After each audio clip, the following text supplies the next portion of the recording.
Emperor Yuan of Liang, Xiao Yi, the original creator of Portraits of Periodical Offering, was a genuine genius.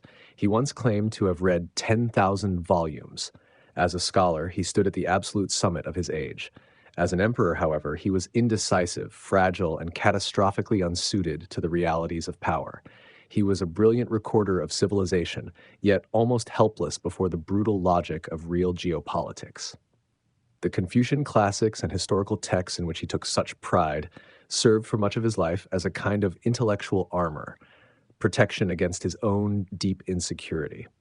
But when the cavalry of the Western Wei finally closed in on Jiangling, that same knowledge became a narcotic. In despair, Xiao Yi ordered the burning of more than 140,000 volumes from the imperial library, carrying out one of the most devastating acts of cultural self-destruction in medieval Chinese history.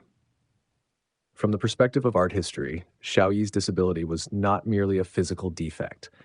It may have fundamentally shaped the visual language of Portraits of Periodical Offering itself.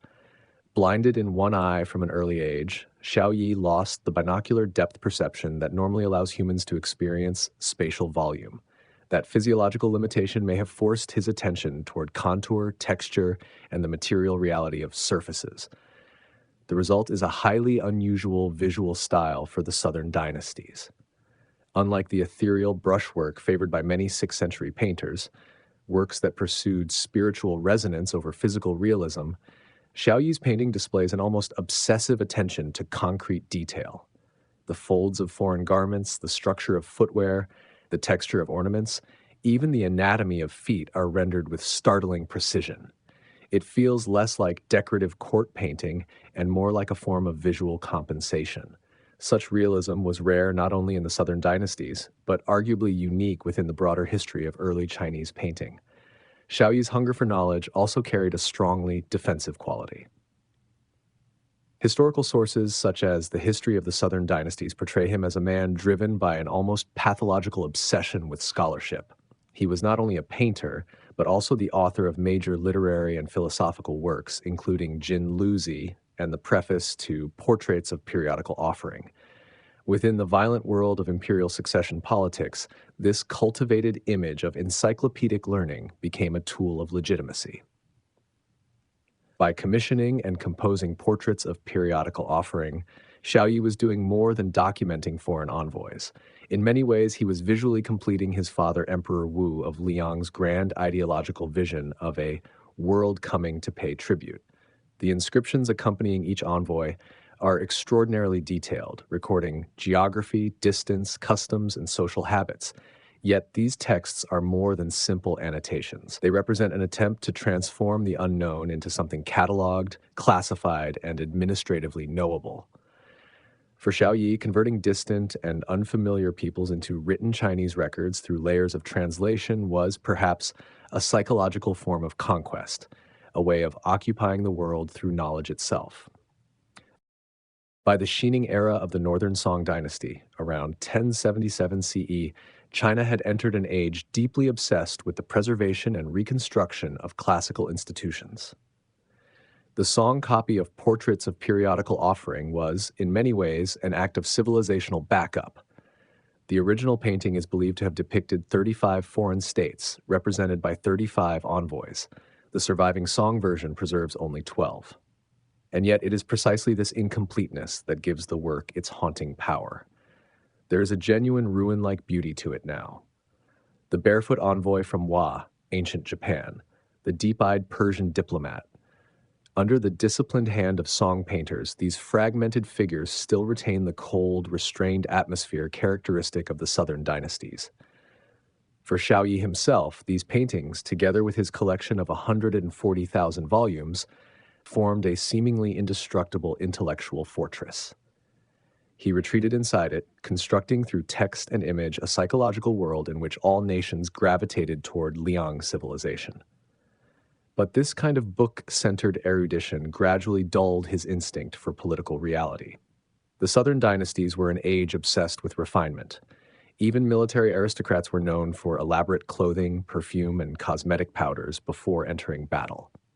Xiao Yi's blinded left eye seems to have become a source of profound insecurity and bitterness.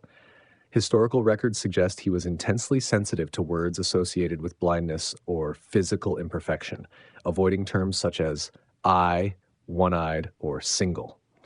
Over time, that sensitivity appears to have hardened into suspicion and vindictiveness. During the chaos of the Hojing Rebellion, Xiao Yi commanded one of the most powerful regional armies in the empire. Yet his primary concern was not rescuing the capital or saving his father, Emperor Wu of Liang. Instead, he maneuvered carefully within the collapse, allowing rival princes and potential claimants to destroy one another. He watched as Emperor Wu starved to death. He watched brothers, nephews, and members of the imperial clan disappear into the violence. In some cases, he personally eliminated relatives who threatened his path to the throne. There is a coldness to Xiao Yi's political behavior that runs like a fracture line through his entire personality. That same coldness seems to echo through portraits of periodical offering. He did not paint these envoys as individuals so much as classify them as subjects of observation. The meticulous rendering of beards, toes, fabric folds, and foreign ornaments feels almost forensic in its precision. His gaze is less empathetic than taxonomic, closer to examination than admiration. Politically, Xiao Yi sought control through the elimination of rivals. Artistically, he pursued another form of control through documentation itself. By arranging foreign envoys in ordered sequence across the scroll, he transformed distant peoples into catalogued objects within the Liang imperial imagination. It is as though he needed to pin the world down in ink before it could threaten him. The scroll unfolds from right to left, and the state of Hua appears first. This is unlikely to be accidental. In the era when Xiao Yi composed this work, Hua, commonly identified with the Hephtalites, was a dominant power in Central Asia, even reputed to have defeated the Persian Empire at its height. Within the Southern Dynasty's worldview, it represented one of the most formidable military forces of the Western regions. The envoy wears a small top knot without any formal crown, with a few loose strands of hair falling across the forehead. To Southern court sensibilities, this hairstyle carried a sense of untamed otherness, a visual shorthand for a world outside ritual order and Confucian orthodoxy. He is dressed in a cross-collared robe with leftover right closure. In the cultural grammar of the time, left-lapelled garments were strongly associated with Hu peoples, a broad and imprecise term used by Chinese writers to denote non-Han, often steppe or Central Asian groups. The fabric appears heavy and substantial, likely a coarse wool or leather textile, rendered in a deep ochre tone with lighter edging along the seams. A narrow belt is tied at the waist, and he wears tight-fitting riding boots. The overall outfit is functional, compact, and martial in nature, the kind of attire designed for mounted movement and sustained mobility.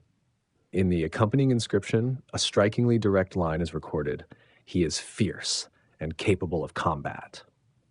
In Xiao Yi's depiction, the envoy's gaze carries a mixture of alertness and rigidity, a restrained but unmistakable portrayal of a nomadic military power observed through the lens of imperial scrutiny.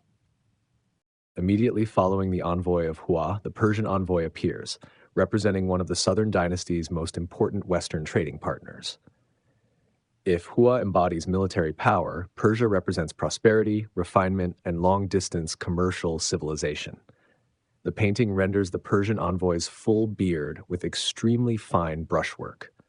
Unlike the linear, strand-by-strand depiction typical of Chinese portraiture, the beard is shown with a subtly curled texture, suggesting density, softness, and natural growth rather than stylized segmentation.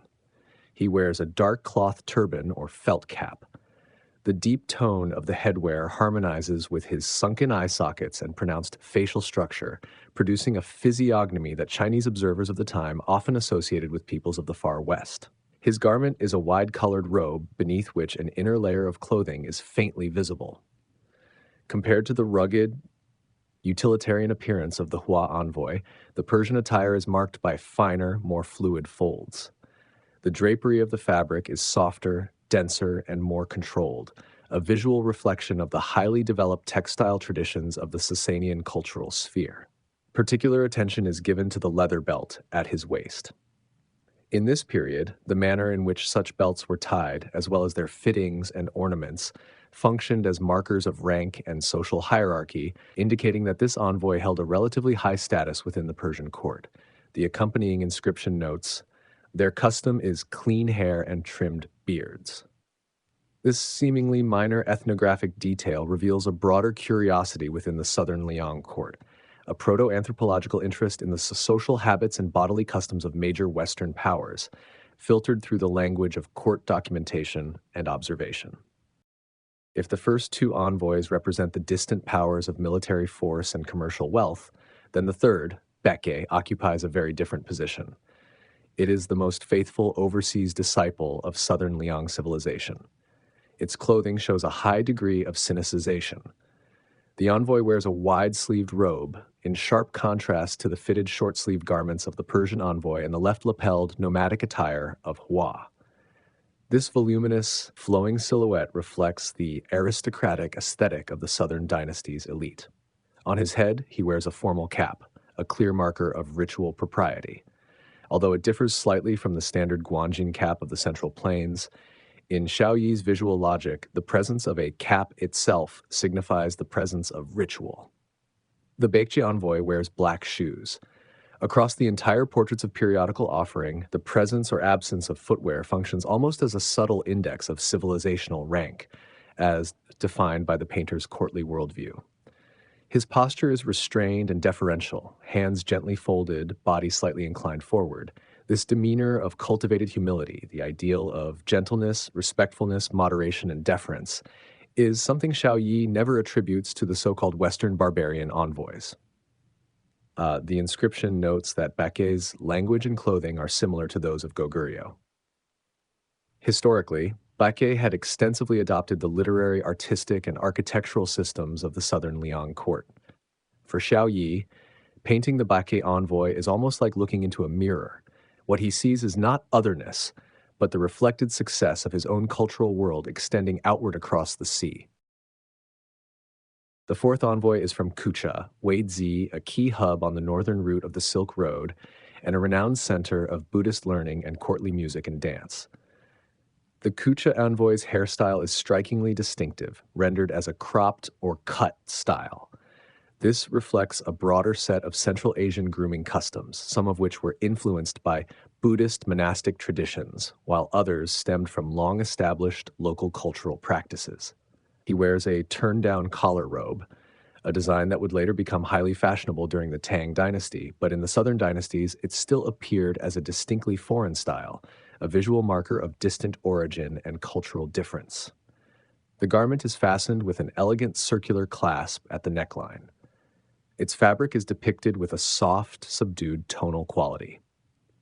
Kucha was famed for its fine textiles and patterned brocades, and the brushwork here becomes noticeably lighter and more fluid, attempting to evoke the delicate materiality of Western region fabrics.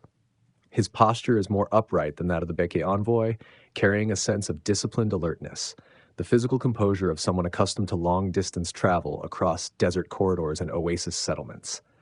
The inscription records, "Their custom is cut hair, level with the neck." Xiao Yi's attention to such detail reveals a precise ethnographic curiosity. For observers in the southern Liang court, Kucha was not only a commercial node on the Silk Road, but also a place deeply associated with Buddhist transmission, the homeland of the famed monk Kumarajiva. In this depiction, the Kucha envoy carries a subtle aura of Buddhist restraint and quietude, as if shaped by a world where trade routes and spiritual doctrine intersect. The envoy from Wa, ancient Japan, appears next. In the painting, he is not caricatured or distorted, but rendered with a strikingly documentary sensibility, a visual record rather than a moral judgment. This reflects a 6th century snapshot of Japan during the Yamato period. His hair is combed upward and tied into a form known as a loose topknot. Since Japan at this time had not yet adopted the ritual court systems of Sui and Tang China, including formal headgear and bureaucratic dress codes, this fully exposed hairstyle reflects a society still relatively insular, operating outside the continental frameworks of Confucian ceremonial order. He wears what is referred to in the inscription as crossband clothing. This garment is of particular interest in costume history. It is not a tailored robe, but rather a rectangular piece of cloth wrapped around the body and secured with ties. The term recorded in the text, horizontal cloth wrapping, points to an early form of layered draping. In many ways, it represents a proto-stage of the later kimono tradition, before the development of structured cutting and stitching systems. He is depicted barefoot. This detail reflects both the humid, water-rich environment of the Japanese archipelago and the absence, at this stage, of a strict ritualized system governing footwear and bodily presentation. Facially, the envoy is rendered with a relatively flat profile and a shorter stature compared to the Persian figure. Within the visual logic of the scroll, this is a careful ethnographic observation of insular East Asian populations formed through the historical fusion of Yayoi and Jomon lineages, not as caricature, but as perceived difference, recorded through the lens of a 6th century Chinese court. The sixth envoy is from Langkasuka, Langyaxiu, located in today's Malay Peninsula, a crucial hub in the maritime trade network of the ancient South Seas. In stark contrast to the heavily layered wool garments of northern envoys, the Langkasuka representative is rendered with extreme lightness and bodily exposure. His upper torso is bare with only a single colored sash or plant fiber textile wrapped around his waist. This type of attire is recorded in Southern Dynasty's administrative texts as horizontal cloth wrapping, a practical form of dress adapted to heat, humidity, and coastal life, rather than ceremonial constraints. His hair is simple in structure, but often accompanied by gold ornaments or earrings. Langkasuka was known for its gold resources, and the painting subtly reflects this association. The visual logic is clear: minimal clothing, but an impression of considerable wealth. He is also barefoot. However, unlike the Wa envoy, whose barefootedness reflects ritual underdevelopment in an insular agrarian society, here it is ecological, an adaptation to tropical jungle terrain and maritime movement. During the Liang Dynasty, Langkasuka maintained frequent contact with China. Its inclusion in the scroll is not incidental. It documents the reach and perception of the Liang court's awareness of the broader South Seas trade sphere. In this sense, the figure functions as one of the earliest visual records of Southeast Asian civilizations entering the Chinese historical imagination. What is particularly notable is how the two barefoot envoys, Wa and Langkasuka, are handled with consistent compositional care. The line work does not become perfunctory simply because of their minimal clothing. Instead, subtle variations in musculature and skin tone are used to distinguish temperate island populations from tropical maritime peoples, suggesting an early form of ethnographic visual differentiation in court painting practice. The envoy from Dengjiangji appears next.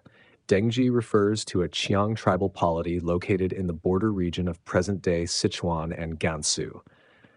Situated in a strategically rugged terrain, they functioned historically as a balancing force between the southern dynasties, the northern regimes, and the wider western regions. The Dengji envoy wears a distinctive leather cap with an upturned brim. This headgear is not merely protective against cold, it also operates as a marker of highland ethnic identity. In the painting, it is rendered with notable realism.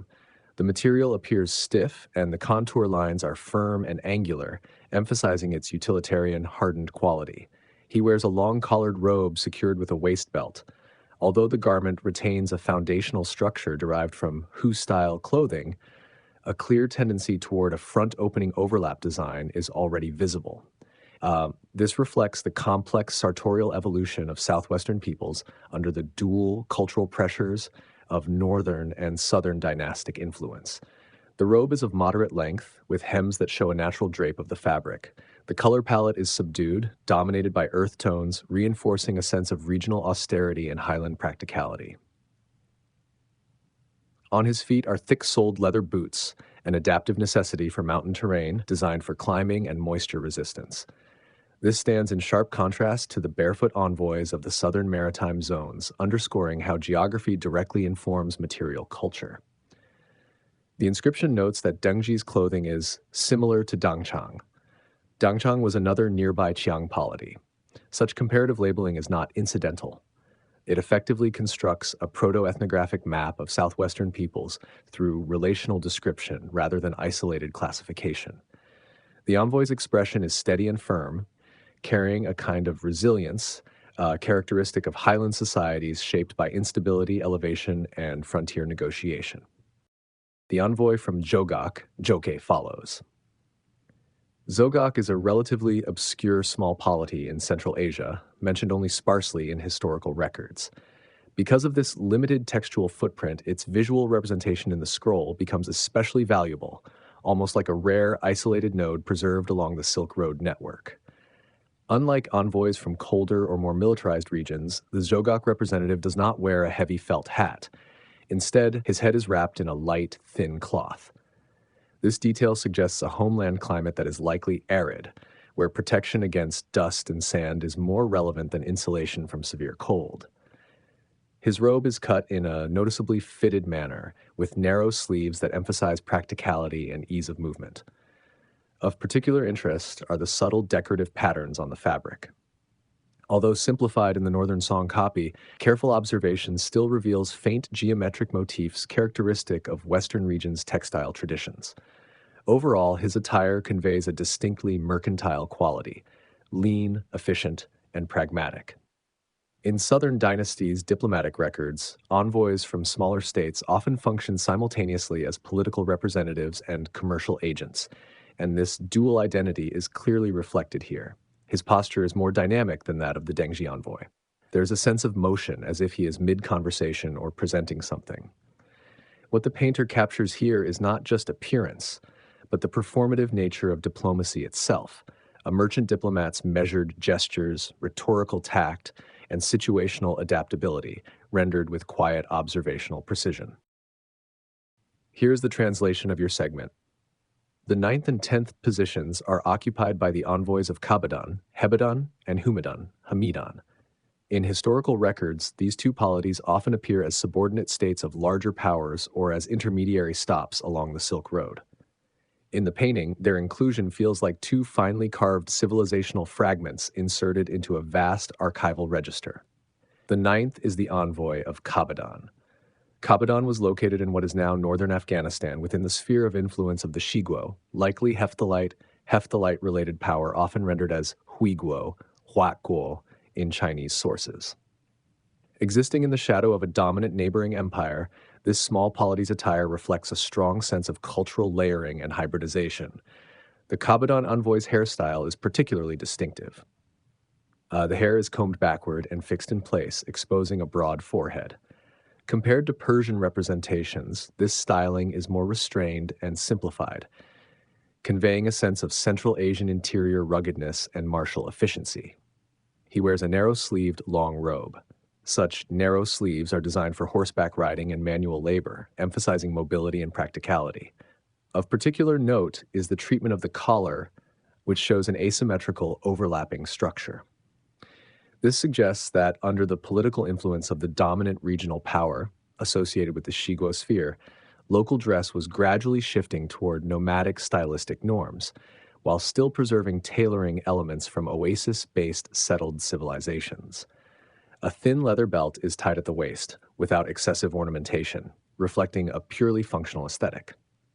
The inscription notes the geographical position of this state and mentions that it is frequently subjected to harassment or invasion by neighboring powers. This sense of geopolitical anxiety seems to seep into the visual language of the painting itself. The envoy's posture appears slightly restrained, his expression focused and cautious, as if he is standing in the court of the Liang Dynasty, carefully seeking protection or recognition. The 10th envoy is from Hamadan, another small Central Asian polity located adjacent to Kabadan. In the portraits of tributary states, these two figures appear almost like a pair of twin bodies, revealing subtle cultural distinctions within the same geographic corridor. The Hamadan envoy's robe is rendered in a slightly darker tone than that of Kabadan. The painter uses variations in line density and spacing to convey the drape and weight of the fabric, suggesting how the textile falls naturally under gravity. His robe hem is longer, partially covering the upper section of his boots. This style of dress would produce a distinctive rhythm of movement while walking, reflecting the ceremonial composure characteristic of oasis societies along the Silk Road during formal diplomatic contexts. His hands differ significantly from those of envoys such as Baekje, who stand with fully interlocked gestures. Instead, his posture suggests a holding or presenting motion, as if he is carrying something or preparing an offering. This detail reflects a more authentic capture of tributary envoys in diplomatic settings. They often arrived bearing local goods such as furs, medicinal materials, or gemstones. This sense of carried presence adds a strong narrative tension to the composition, emphasizing exchange and circulation rather than static formality. He wears dark leather boots with rounded toes designed for long-distance travel across deserts and gravel terrain. The inscription notes that the customs of Humadan are similar to those of Kabadan. It is precisely this nuance of similarity within similarity that demonstrates the painter's observational sophistication. Through subtle variations in skin tone, minor shifts in collar overlap, and slight adjustments in garment structure, distinctions are drawn between two geographically adjacent yet culturally differentiated states. In the ethnographic and historical context of Western regions' peoples, the white tea, bite, represent a particularly distinctive presence. They are often considered close kin to the Shiguo, Huiguo Hephthalite sphere, and some scholars have even suggested that they may preserve remnants of the Saka populations. The face of the 11th envoy, representing the white tea, is rendered with a notably subtle brush technique. In the Northern Song copy, his complexion appears comparatively lighter than that of other Western regions' envoys. His eye sockets and nasal bridge are still clearly of a high-nosed, deep-set type, yet the overall facial contour is softer than that of the Persian envoy, carrying a distinctly cold-step aesthetic sensibility. He wears a simple, nomadic-style crossed-collar long robe with narrow sleeves. This type of garment prioritizes mobility and practicality above all else, reflecting a lifestyle centered on movement and mounted travel. Notably, the color of his robe tends towards subdued and elegant tones. In contrast to the perceived ferocity of the Shigo-associated groups, the white tea envoy conveys a quieter, more restrained, pastoral, aristocratic temperament. On his feet are tightly fitted leather boots with high shafts, a characteristic piece of equipment for long-term horse riders and steppe nomads. The inscription records that the white tea share customs similar to those of the Shiguo. This explains his relatively later placement in the sequence, while still retaining formal and stylistic echoes of the very first Shiguo figure in the scroll. His inclusion at the end of the composition may function as a kind of residual echo, a concluding layer that completes the broader visual mapping of Western military cultural geography. The envoy of the Mo state, Moguo, serves as the concluding figure of the entire scroll. Mo state was located in the region of modern-day Chiemo in present-day Xinjiang. His appearance marks a symbolic return of the Liang Dynasty's diplomatic vision to a key node along the southern route of the Silk Road. The Mo envoy wears an exceptionally loose robe with a sense of layered overlapping in its construction. The material appears noticeably heavier and more substantial than that of earlier envoys such as Zhogok or Humadan. In the harsh, sand-laden oases of Chimo, such multi-layered clothing was a practical adaptation designed to withstand extreme temperature fluctuations and pervasive desert winds. As the final figure in the sequence, his posture is the most stable and grounded. His gaze is rendered with a distinct sense of looking into the distance. This compositional choice is deliberate. As the scroll is unrolled to its end, the envoy appears to be looking toward the Liang capital of Jiangling, now already outside the pictorial space, beyond the right edge of the painting. On his feet are broad-toed, heavy leather boots, carefully modeled to emphasize solidity and durability in structure and material. The inscription specifies that Mo State was located east of the Pamir, Kongling Mountains. Historically, it was one of the 36 states of the Western regions during the Han Dynasty, and by the Liang period, it still maintained indirect contact with the Central Plains. Placing Mo State at the very end of the scroll functions almost like a seal of closure, a border stamp pressed onto this vast diplomatic register, marking both the reach and the limit of imperial vision. This version of the portraits of tributary states now housed in the National Museum of China is not a direct visual projection of Xiao Yi's, Emperor Yuan of Long, singular gaze onto Southern Dynasty's silk. Rather, it should be understood as a translated testament of civilization. Scholarly consensus has long noted that the work was most likely a second-degree transmission, a Northern Song copy based on an earlier Tang Dynasty reproduction. This implies that its relationship to the original is not one of mirror-like duplication, but a layered process of aesthetic transformation across roughly 5 centuries.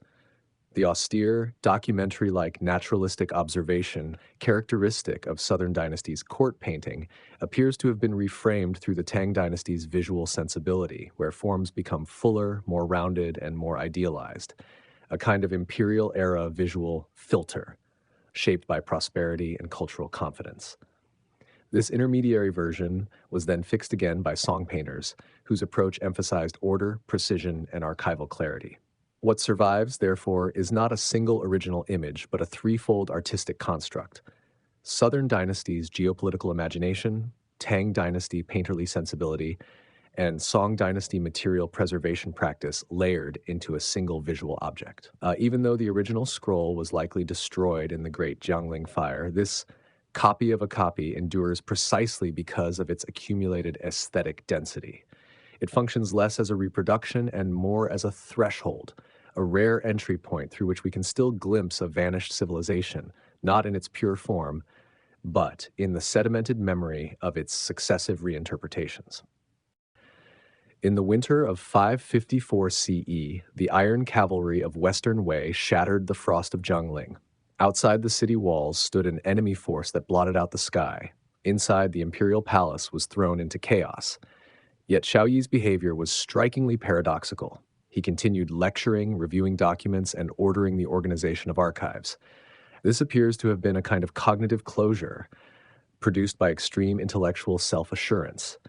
Throughout his life, he constructed a logic of civilizational inevitability through vast book collections. In his worldview, as long as texts survived and records remained intact, legitimacy itself would endure. When physical violence breached the city walls, however, he discovered that the precise distances, geographical treatises, and ethnographic records he had compiled could not summon a single soldier to his aid. This represents one of the deepest forms of helplessness experienced by an intellectual elite confronting raw material violence. When the fall of the city became inevitable, Xiao Yi made a decision that shocked later generations. He ordered all the accumulated cultural treasures in the imperial palace, 140,000 volumes of ancient books, paintings, and calligraphic works, the accumulated intellectual heritage of centuries, to be piled in the courtyard. He then personally set them ablaze. The original version of the portrait of tributary states he himself had painted almost certainly perished in this conflagration. In 554 CE, every book was a valuable artifact. The primary material of these collections was yellow paper, huangji, produced by dyeing paper with amur cork tree extract, philodendron bark, giving it a stable yellow tone.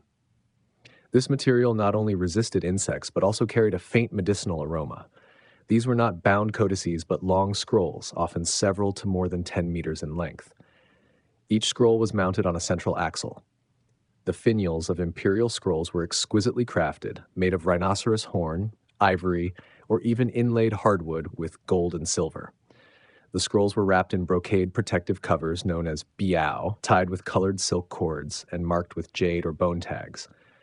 Imagine this: 140,000 scrolls stacked together formed a multicolored mountain of silk, jade, ivory, and golden yellow scroll bodies.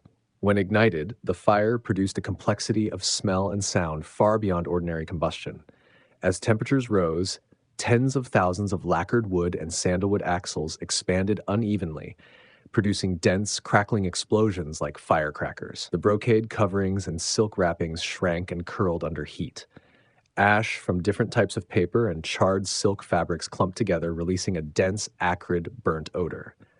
Many scrolls were sealed with wax or oil at their ends, which melted in the fire and caused the flames to spread uncontrollably. The ink of the time was soot ink, derived from pine or oil soot. As the paper turned to ash, the calligraphic traces of masters such as Wang Shiji and Zhong Yao, along with the knowledge they carried, disintegrated into carbon. The simultaneous burning of 140,000 scrolls produced a massive fire vortex. Unburned fragments of yellow paper were lifted into the air by convection currents, falling back like black snow over the entire city of Jiangling. After Xiao Yi surrendered, a Western Wei commander asked him why he had burned the books. The emperor, who had spent his life immersed in scholarship and sharp wit, gave only one famous line of despair. Having read 10,000 volumes and still reaching this day, therefore I burned them. His death was deeply ironic. He was executed by suffocation, with a cloth sack filled with earth placed over his face. This emperor, who once aspired to breathe nothing but the fragrance of books, ultimately died of literal physical asphyxiation and was buried in haste and obscurity.